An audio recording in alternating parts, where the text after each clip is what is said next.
नमस्कार. आता येणारी एकादशी म्हणजे आषाढी एकादशी. आता याला आषाढी एकादशी का म्हणतात? तर आषाढ महिन्यात येणारी एकादशी म्हणून त्याला आषाढी एकादशी.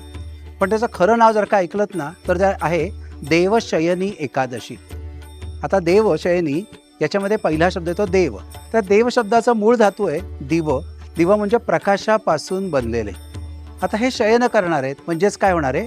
प्रकाश कमी होणार आहे. आता थोडंसं आसपासचं वातावरण बघा.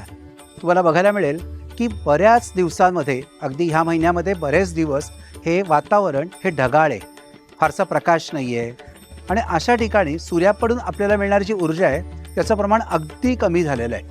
मग अशा वेळेला अनेक लोकांचे मूड स्विंग व्हायला लागतात, अनेक आजारपणं वाढायला लागतात, अनेक लोकांचं मन अतिशय विषण्ण उदास हे व्हायला लागतं.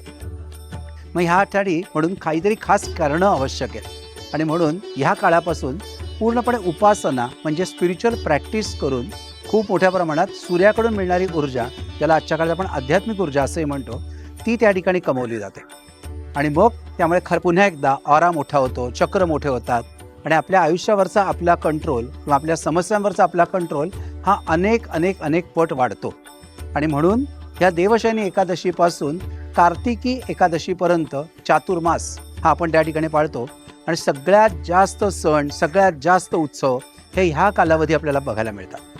परत भेटूया अशाच अनेक रीलमधनं. धन्यवाद.